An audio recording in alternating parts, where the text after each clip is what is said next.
ध्यान बड़ा है कि ध्यान को जानने वाला बड़ा है? कौन बड़ा है मास्टर साहब? कौन बड़े हो सकते हैं?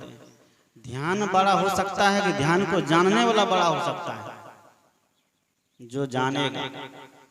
इसलिए कबीरदेव पूछते हैं कि तुम किसका ध्यान करते हो? त्रिकुटी का ध्यान को त्रिकुटी बड़ा है कि त्रिकुटी के जानने वाला बड़ा है? बिंदु का ध्यान करते हो बिंदु बड़ा है कि बिंदु को जानने वाला बड़ा है?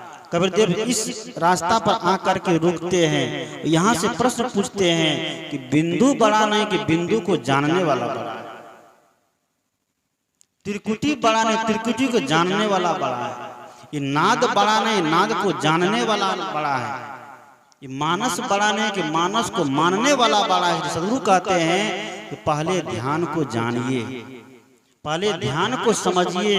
कबीरदेव ने कहा कि सहज ध्यान रहू, सहज ध्यान रहू, गुरु के वचन समाई हो, मैली सृष्टि चराचित राखा हो, रहो दृष्टि लो लाई हो, जस दुख देखी रहु या अवसर असुख पाए हो, जो खुटकार बेग नहीं लागे हृदय निवारहु कोहू। सदगुरु कबीर सहज ध्यान की बात करते हैं कि हमारा जीवन सहज होना चाहिए और ध्यान भी सहज होना चाहिए। ध्यान कोई बनावटी नहीं हो।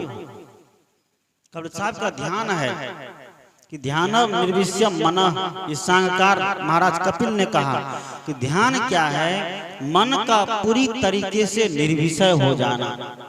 जब हम साधना में बैठते हैं कि बिंदु भी समाप्त हो जाए, त्रिकुटी भी समाप्त हो जाए, संत गुरु का तस्वीर भी मन में समाप्त हो जाए, बस केवल किसी तरह की आलंबन नहीं रहे, उसको क्या कहा जाता है? ध्यान की अवस्था कहते हैं। ध्यान का मतलब कुछ नहीं सोचना। हो पाएगा ऐसा किसी से? ध्यान में बैठिए तो मन तो कभी यहाँ उड़ता है, मन कभी उड़ता है वहां उड़ता है, कभी काशी, कभी गोदावरी, कभी हरिद्वार, कभी प्रयाग, कभी दुकान पर, तो कभी खेत में, तो कभी ऑफिस में, तो कभी विद्यालय में दौड़ता है। मन इतना दौड़ लगा चुका है, मन का दौड़ कैसे शांत होगा? इसी सत्संग के माध्यम से, अभ्यास के माध्यम से। जब हम सत्संग के माध्यम से बैठ करके अभ्यास करने लग जाते हैं, तब कहते हैं कि ध्यान और वैराग्य के माध्यम से अपने मन को निरोध करते हैं, अपने मन की चंचलता को शांत करते हैं। जैसे पानी में ढेला मारते हैं, पानी में ढेला मारते हैं तो पानी की गंदगी और ऊपर आ जाती है, उसी तरह मन में विषयों का ढेला मारा जाता है। मन के विषय का ढेला जब शांत हो जाता है, मन सारी चंचलता को छोड़ करके स्थित हो जाता है, तब इस शरीर के अंदर ही आत्मा राम का दर्शन हो जाता है, दीदार हो जाता है। उपनिषद के ऋषि जिसके लिए कहा कि यदा पंचोपतिष्ठन्ते ज्ञानानि मनसा सह बुद्धिश्च न विचेष्टति तामाहु परमं गति। यदानाम जब पंचोपतिष्ठन्ते, पांचों ज्ञान इंद्रियां, तिष्ठते मतलब स्थित होना, स्थिर हो जाती है। ज्ञानानि मनसा सह, ज्ञान के सहित मन भी जहाँ मन की चंचलता स्थिर हो जाती है, सारी इंद्रियां चंचलता को छोड़ करके अपने आप में स्थिर हो जाती है, सदगुरु कहते हैं वहां जीव की परम गति होती है, वहां जीव का कल्याण होता है, वहां जीव का मोक्ष होता है। तो इसके लिए हमें रोज सत्संग करने की आवश्यकता। इसलिए कहते हैं कि करो सत्संग भरमगढ़ टूटे, करो सत्संग भरमगढ़ टूटे। सत्संग करने वाले व्यक्ति के जीवन में जब भरम रही गया, ये भूत प्रेत जादू टोना तंत्र मंत्र देवी देवता का ये आडंबर रही गया, तो सत्संगी होने का तो कोई फल नहीं प्राप्त हुआ। क्योंकि सत्संग वह स्थल है जहां जाने से सारे भ्रम पाखंड समाप्त हो जाए। सत्संग एक जादू है, जादू। ये जादू दिखाने वाला आता है, लड़का को मुर्गा बना देता है, मुर्गा को लड़का बना देता है। लेकिन सत्संग ऐसा जादू है कि मनुष्य को मनुष्य बना देता है। मनुष्य के हाथ में दर्पण दे देता है, तुम अपना दर्पण तो सही, दर्पण में चेहरा तो देखो, तुम्हारा चेहरा कैसा है। तुम हो मनुष्य लेकिन खाते हो अंडा, पीते हो शराब, मांस मछली, क्या ये मनुष्य का भोजन है? गाय के नाद में मांस का टुकड़ा पड़ गया, ग्वाला ने बहुत प्रयास किया गाय को खिलाने के लिए, लेकिन गाय नहीं खाई। आइए, जब गाय नहीं खाई तो बड़ा मारपीट भी किया, दवाई दारू देने के बाद बड़ा मारपीट भी किया, तब भी गाय नहीं खाए। एक दिन गाय को मार रहा था, एक महात्मा उसी रास्ते से जा रहे थे। महात्मा ने रोका कि गाय को क्यों मारते हो? उसने कहा कि गुरुजी क्यों नहीं मारे, गाय तो नखरा फैला दी है, खाना छोड़ दी है, दवाई दिए, इतना इलाज करवाए, तंतरिया मंतरिया को ला करके इसका सब विध किए, लेकिन फिर भी गाय नहीं खा रही है, तो इसको मारेंगे नहीं तो क्या करेंगे, इसकी पूजा करेंगे। महात्मा ने कहा क्यों नहीं खा रही, चलो दिखाओ। महात्मा वो सदगुरु कबीर साहब थे, विचारवान संत। कबीर साहब कहते कि मैं कहता आंखन की देखी, तू कहता कागज की लेखी, मैं कहता सुरझावन हारो, तू राखियो उलझाई रे, तेरा मेरा मनवा कैसे एक होई रे। सदगुरु कबीर साहब कोई भी बात जब तक आंख से नहीं देखते हैं तब तक उसको स्वीकार करने वाले नहीं है, चाहे गला क्यों न कोई काट ले। इसलिए कहते हैं सच्चे पथ का राही हूँ, कह सकता दिन को रात नहीं, ईमान बेच दूं टुकड़ों पर, ये मेरे बस की बात नहीं। जो भी बोलूंगा तो सच बोलूंगा, जब तक नहीं देखूंगा तब तक नहीं बोलूंगा, बिल्कुल मौन रहूंगा, चुप रहूंगा। कबीर साहब नाद के पास गए, नाद में देखा कि दाना पानी तो खूब है, चारा तो खूब है, खल्ली गुंडा कपिला तो खूब है, लेकिन बगल में वही मांस का टुकड़ा पड़ा हुआ है। कबीर साहब ने कहा कि चलो इसको निकालो, इसको निकाल दो। निकाला गया, जितना दाना पानी था सबको फेंक दिया गया, नाद को धो दिए गए, गर्म पानी डाल करके बढ़िया से धोया गया। कहा कि इसमें अब तुम डालो सूखा भूसा डाल दो और कुछ मत डालो। सूखा भूसा डाल दिया, गाय को खोल दिया, गाय जाकर के कई दिन की भूखी थी, बिल्कुल सूखा भूखा एकदम हप हप हप हप लेने लगी।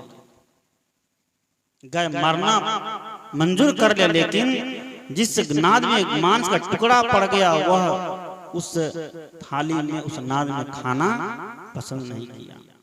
हम लोग कहते हैं, हम लोग जब कहीं जाते कहते हैं बाबा आपके लिए अलग बर्तन है कि? मैं कहता हूं कि तुम्हारे पास पैसा है, तुम बर्तन को तो बदल, तुम अपने को क्यों नहीं बदलते हो? तुम अपने आप को बदल लो, बर्तन को बदलने की आवश्यकता नहीं पड़ेगी। आज व्यक्ति रुपया के माध्यम से बर्तन तो बदल लेता है, लेकिन साधना के माध्यम से अपने आप को बदलने का प्रयत्न नहीं करता है। यही दुख का मूल कारण है। सदगुरु कहते हैं कि बहुत दुख की खानी, तब बचियो जब राम ही जाने। उस राम को जानिए, उस राम तत्व को जानिए, जिस राम तत्व को जानने से जीवन का सारा दुख समाप्त हो जाएगा। आज तो राम राम कहने वाला व्यक्ति भी उधर राम राम समाप्त होता है, इधर बगल में देखते हैं कि दारू का बोतल चलता है। आजकल का राम नाम ये अष्टजाम जो है न केवल आर्केस्ट्रा बन के रह गया है। आज अष्टजाम में जब तक लड़की नाचने के लिए नहीं आएगी तब तक कोई वहां भीड़ होने वाली नहीं है। क्या है? और राम अष्टजाम में ऐसे ऐसे राम के धुन गाए गए हैं जहां पर मन केवल मनोरंजन कर सकता है, आत्मरंजन नहीं कर सकता है। धर्म कथा सत्संग मनोरंजन नहीं, आत्मरंजन की चीज है। इसलिए सदगुरु कहते हैं, कबीर देव कहते हैं, आदेश है कि हमें राम को जानना चाहिए, राम को समझना चाहिए, तब हमें राम को मानना चाहिए और उस पर चलना चाहिए। जब तक नहीं जानेंगे और जाने बिना मान लेंगे तो हम धोखा में रहेंगे। जानने का बाद तत् सामने आता है, ये आत्मा ही राम है। यही आत्मा राम उस राम के अंदर भी थे जो कभी सरयू में समा गए। यही आत्मा राम उस सीता के अंदर भी था जो कभी मिट्टी में समा गई। यही आत्मा राम दशरथ के अंदर भी थे जो अपने पुत्र राम की याद में तड़प तड़प के जान दे दिए। यही आत्मा राम सदगुरु कबीर के अंदर भी थे, यानी पूरी जीव जगत में यही आत्मा राम निवास करता है। कबीरदेव कहते हैं उसको जानने के लिए हमें सत्संग में बैठना पड़ेगा। है हमारे अंदर लेकिन हमें उसका बोध नहीं है। हाजिर ते दूर बतावे, दूर की बात निराशे, कहत कबीर सुनो भाई साधु, गुरु बिनु भरम न जासी। जब तक हमें सत्संग में बैठ करके संत गुरु का सानिध्य नहीं मिलेगा तो हमें उस आत्मा राम से परिचय नहीं होगा। आज दीपावली का भी टाइम है, 9:30 बज गया है। आप लोग भी जाइएगा, दीप जलाइएगा, हम लोग भी अपनी अपनी जगह जाएंगे। तो मैंने कहा इस दीपावली के अवसर पर हम लोग यही संकल्प लें, जाने से पहले हम मानने से पहले हम जाने। जब तक किसी विषय वस्तु को नहीं जानेंगे तब तक ऐसा लगेगा कि महात्मा लोग खाली शिकायत करता है, केवल निंदा करता है। कबीर साहब ने कहा कि जैसा को तैसा कहे तासो निंदा नहीं। जो जैसा है उसको वैसे बोल देना, वो निंदा नहीं, वो सत्य है। और सत्य कहने में आज व्यक्ति हिचक रहा है। सत्य कहने में हम महात्मा लोग भी हिचकते हैं ना, कि ये बोल देंगे कि आत्मा ही परमात्मा है, तो बाप रे बाप लोग क्या कहेगा, लोग तो हमको सत्संग में बुलाना छोड़ देगा। इसलिए हम कहते हैं क्या, नहीं, आत्मा अंश है परमात्मा का। क्या कि आत्मा परमात्मा का अंश है। दुनिया के सारे धर्म शास्त्र ने कहा कि जीव अविनाशी है, अजर है, अमर है, अखंड है, नित्य है। ये किसी का अंश नहीं है, किसी का प्रतिबिंब नहीं है, क्योंकि सभी परमात्मा को बनाने वाला यही आत्मा है। लोग कहते हैं परमात्मा से आत्मा का जन्म हुआ, लेकिन संत कहते हैं आत्मा से परमात्मा का जन्म हुआ है। सभी आत्मा ने मिलकर के परमात्मा को बनाया है। मनुष्य को हटा दिया जाए तो कोई भी मंदिर, कोई भी मस्जिद, कोई भी परमात्मा मंदिर मस्जिद में निवास नहीं करेगा। आज मनुष्य के बदौलत मंदिर और मस्जिद में देव खुदा बसता है और मंदिर में देवता बसता है, भगवान बसता है। जैसे गुरु कहते हैं, एक शायरकार ने लिखा है, मंदिर तोड़ो मस्जिद तोड़ो तो कुछ नहीं मुजायका है, पर तुम दिल मत तोड़ो किसी का, यह घर खास खुदा का है। हम लोग दीपावली के अवसर पर ये संकल्प लें कि दीपावली है, किसी को दुख नहीं देना, किसी को परेशान नहीं करना, किसी को पीड़ा नहीं देना। दीपावली के अवसर दिन अगर किसी के घर में दीप नहीं जले तो हमें चाहिए कि कम से कम एक दीप खरीद करके उसके घर को भी रोशन कर दीजिए। जला सको तो दीप जलाओ, दिल जलाना मत सीखो, लगा सको तो बाग लगाओ, आग लगाना मत सीखो, कमा सको तो पुण्य कमाओ, पाप कमाना मत सीखो, मार सको तो मन को मारो, प्राणी मारना मत सीखो।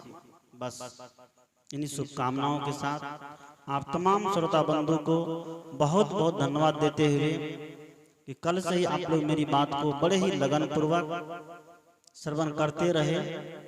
इस बीच बहुत ऐसी बातें होती है जो मेरे अनुसार ठीक रहती, आप लोगों के अनुसार विपरीत हो जाती है, तो मेरी विपरीत बात को लौटा दीजिएगा। जो मेरी अच्छी बात है उसको आप धारण करिएगा। सारग्राही बन के कबीर साहब का सिद्धांत ही है कि सार सार को गही रहे, थोथा दे उड़ाए। जो सार वस्तु है, सार वस्तु मतलब बढ़िया चीज, उसी तरह कैसे एक चलनी होता है, एक सूप होता है। तो चलनी का उदाहरण कबीर साहब नहीं दिए हैं। कबीर साहब तो ये भी कह सकते थे कि साधु ऐसा चाहिए जैसा चलनी छाने, कह सकते थे ना, लेकिन नहीं, कबीर साहब कहते हैं साधु ऐसा चाहिए जैसा शुभ सुभाए, और सार सार को गहीरे थोथा दे उड़ाए। चलनी का काम है कि बढ़िया चीज को फेंक देती है और खराब चीज को कियो, यह सब नहीं है। अहाँ सब जो आटा छाने छै चलनी के की काम है? सब कोई आटा कभी नहीं छानते हैं। आटा चाले छिए कि बिना चाले बना दे छिए? बिना चालने नहीं बने। हाँ, खराब बढ़िया को फेंक देता है, चरनी बढ़िया आटा जो उसको नीचे गिरा देता है, और खराब चीज चोकर को अपने में रख लेगा। लेकिन सूप का काम क्या है? सूप में जब फटकते हैं चावल गेहूं तो भूसा को बाहर फेंक देता है और बढ़िया चीज को अंदर रख लेता है। तो इसी तरह हमें सूप जैसा बन करके भूसा को, मेरे गलत विचार को हाँ छोड़ दीजिएगा और अच्छे विचार को रख लीजिएगा और रख करके अपने जीवन में उतारिएगा, आपका जीवन सुखी हो जाएगा। दुनिया का सिस्टम है कि संत के विचार सुन करके सब लोग शांति लाभ को प्राप्त किया है, तो उन्हीं रास्ते पर आप सभी लोग चले हैं। इस सत्संग 2 दिवस